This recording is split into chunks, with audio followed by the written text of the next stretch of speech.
राष्ट्र प्रवाह विदर्भ न्यूज में आप सभी का स्वागत है। मैं मनन व्यास और आज की देखते हैं ताजा खबर।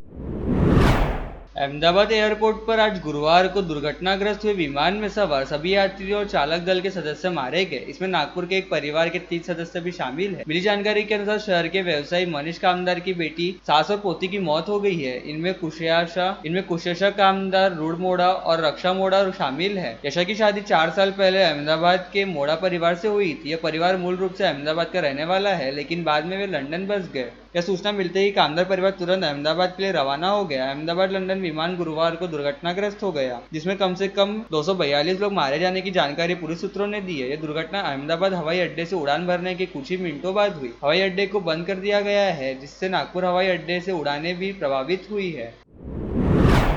राज्य में किसानों को ऋण माफी का निर्णय सरकार उचित समय पर लेंगी। उप मुख्यमंत्री अजित पवार ने आज अकोला में स्पष्ट किया कि सरकार अन्य तक आंदोलन करने वाले बच्चू कडू के साथ बातचीत करने के लिए तैयार है। उप मुख्यमंत्री अजित पवार आज अकोला के दौरे पर आए थे। इस दौरान उन्होंने मीडिया से बातचीत की। प्रहार जनशक्ति पार्टी के अध्यक्ष बच्चू कडू किसानों की विभिन्न मांगों को लेकर अपना अन्य बहिष्कार आंदोलन जारी रखे हुए है। अजित पवार ने इस मुद्दे पर उनसे चर्चा करने की इच्छा जताई। उन्होंने यह भी स्पष्ट किया कि सरकार सही समय पर किसानों के कर्ज माफी का फैसला लेंगी। किसानों का मुद्दा हो या कोई और मुद्दा, वे चर्चा से हल होते हैं। राज्य सरकार बच्चू कडू से चर्चा करने के लिए तैयार है। पवार ने यह भी कहा कि सरकार और प्रशासन लगातार उनके संपर्क में है। किसानों को आर्थिक रूप से लूटने वाली कंपनियों और दुकानदारों के खिलाफ सख्त कार्रवाई की जाएगी। खाद और बीज लीकिंग करने वाले दुकानदारों और कंपनियों को सरकार नहीं छोड़ेंगी। उनके खिलाफ सख्त कार्रवाई की जाएगी। इस मामले में दुकानदारों के लाइसेंस रद्द किए जाएंगे।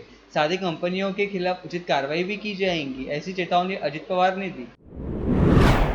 बच्चू कडू के किसानों की विविध मांगों को लेकर शुरू अन्य तक आंदोलन के 5वें दिन आज किसान नेता राजू शेट्टी, पूर्व सांसद संभाजी राजे भोसले, विधायक रोहित पवार ने बच्चू कडू से मिलकर उनके आंदोलन को पूर्ण समर्थन रहने की बात कही। इस अवसर पर किसान नेता राजू शेट्टी ने सरकार द्वारा 14 जून तक ठोस निर्णय लेने पर महाराष्ट्र में कड़क बंद का ऐलान किया। वही विधायक रोहित पवार ने बच्चू कडू की तबियत को कुछ हुआ तो सत्ताधारी एक भी सांसद या विधायक को सड़कों पर घूमने नहीं देने की चेतावनी गुरुकुंज मोजरी में बोलते हुए दी। आज धरने का 5वां दिन है। बच्चू कडू की तबियत बिगड़ने के कारण प्रहार कार्यकर्ता आक्रामक हो गए हैं। गुरुवार सुबह प्रहार कार्यकर्ताओं ने अमरावती नागपुर राष्ट्रीय राजमार्ग पर नांदगांवपेठ टोल प्लाजा के पास टायर जलाए और सड़क जाम कर दी। इस विरोध प्रदर्शन के कारण कुछ समय के लिए राजमार्ग पर यातायात बाधित रहा। इस दौरान प्रहार कार्यकर्ताओं ने जमकर नारेबाजी की। इस दौरान कुछ कार्यकर्ताओं ने चेतावनी दी कि अगर सरकार नहीं जागी तो वे पूरा महाराष्ट्र बंद कर देंगे।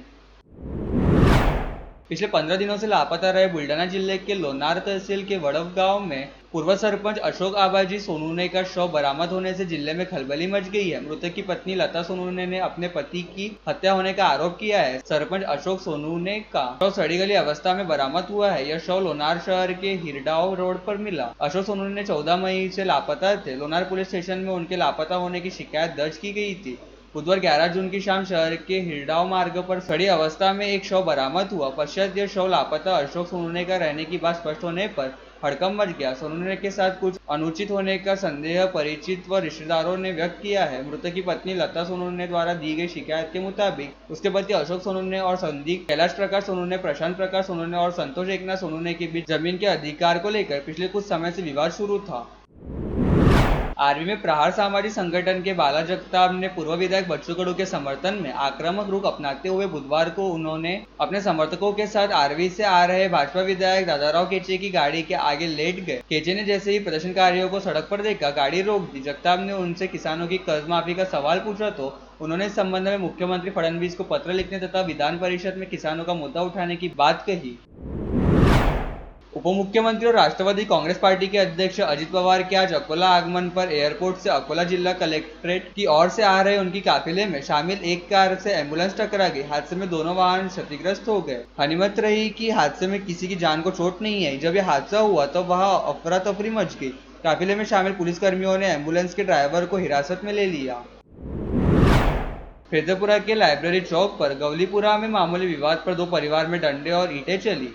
इसमें कई लोग बुरी तरह लहूलुहान हो गए। बुधवार शाम 8 बजे के दौरान यह घटना होने की जानकारी देते हुए पुलिस ने बताया कि घायलों में महिलाएं भी शामिल है। उसी प्रकार दोनों ही पक्षों पर एक दूसरे की शिकायत के कारण अपराध दर्ज किया गया है। जानकारी के अनुसार एक परिवार के मकान का निर्माण कार्य शुरू है। पड़ोसी परिवार ने इस पर किसी बात को लेकर आपत्ति जताई, जिसके बाद झगड़ा हुआ। बात बढ़ती गई, दोनों परिवार उलझ गए। झगड़े में डंडे मारे गए, ईंटों से भी हमला किया गया। फलस्वरूप काफी लोग घायल हो गए। कुछ की हालत गंभीर बताई जा रही है, उन्हें जिला अस्पताल में भर्ती किया गया है। रेलवे का तत्काल टिकट का आरक्षण केवल आधार प्रमाणित उपयोगकर्ताओं के लिए उपलब्ध होगा। यह 1 जुलाई से लागू होगा और 15 जुलाई से आधार आधारित OTP प्रमाणीकरण भी अनिवार्य होगा। साथ ही एक बार तत्काल टिकट जारी होने के बाद उन्हें 30 मिनट की अवधि के लिए आरक्षित नहीं किया जाएगा। रेलवे द्वारा किए गए एक सर्वेक्षण में पता चला कि तत्काल आरक्षण में भारी व्यवधान है। वातानुकूलित कोचों के लिए तत्काल टिकट आरक्षण सुबह 10 बजे और सामान्य कोचों के लिए सुबह 11 बजे खोला जाता है। हालांकि ऐसी शिकायतें हैं कि आरक्षण शुरू होने के दूसरे मिनट से ही टिकट वेटिंग लिस्ट में डाल दिए जाते हैं, जिससे सामान्य नागरिकों को रिजर्वेशन नहीं मिल पाता है। नई प्रणाली लागू होने पर यात्रियों को बड़ी सुविधा होने की संभावना है। भारतीय जनता पार्टी के प्रदेश कार्याध्यक्ष रविंद्र चौहान ने आज कहा कि लोकशाही के अनुरूप जनता की इच्छा अनुसार सभी निर्णय करने के लिए राज्य की देवेंद्र फडणवीस नेतृत्व वाली महायुति सरकार कार्यरत है। किसान कर्ज माफी का विषय भी उचित समय पर हल कर दिया जाएगा। उन्होंने कहा कि 100 दिनों के प्रशासन गतिमान करने के कार्य पश्चात अब सीएम ने 150 दिनों का कार्यक्रम विभिन्न विभागों को दिया है। निश्चित ही किसानों के विषय भी इसमें हल करने का समुचित प्रयत्न सरकार करने जा रही है। आज सवेरे अंबादेवी एकवीरा देवी दर्शन पश्चात बीजेपी नेता चौहान होटल ग्रैंड महफिल के डायमंड सभागार में मीडिया से बातचीत कर रहे थे। पत्रकार वार्ता में बीजेपी के तीनों जिलाध्यक्ष डॉक्टर नितिन दांडे, रविराज देशमुख, प्रभुदास भिलावेकर, विधायक प्रताप अडसर, विधायक प्रवीण तायडे, विधायक श्वेता महाले, प्रदेश प्रवक्ता शिवराय कुलकर्णी, प्रदेश सचिव जयंत डेहनकर और अन्य नेता मौजूद थे। विधायक बच्चू कडू की किसान कर्ज माफी की मांग संबंधित प्रश्नों पर बीजेपी नेता ने सीधे उत्तर टाल दिए और कहा कि कर्ज माफी की दिशा में धीरे धीरे कदम बढ़ाए जा रहे हैं। गाड़गेनगर थाना क्षेत्र के सिद्धिविनायक नगर स्थित निजी अस्पताल में नर्स के रूप में काम कर रही 32 साल की महिला से वहां के सुपरवाइजर ने शरीर सूख की मांग कर डाली। मना करने पर आरोपी ने मोबाइल फोन पे पर पैसे भेजकर काम से निकाल दिया। पुलिस ने महिला की शिकायत पर आरोपी सुपरवाइजर अमोल कानेकर के खिलाफ भांडवी धारा 354 के अनुसार केस दर्ज किया है। जिला सामान्य अस्पताल में बुधवार शाम दो परिवारों के बीच जमकर झगड़ा हो गया। पुलिस ने दोनों पक्षों के 4 आरोपियों को भांडवी की विविध धाराओं के तहत नामजद किया है। दोनों परिवार की आपस में रिश्तेदारी है। एक परिवार की ओर से अब्दुल रेहान अब्दुल गफ्फार चांदूर बाजार ने शिकायत दी है, जबकि दूसरे परिवार की ओर से सलीम खान मियां खान ने थाने में फरियाद दी है। और लेटेस्ट न्यूज देखने के लिए राष्ट्रप्रभा चैनल को लाइक और सब्सक्राइब कीजिए।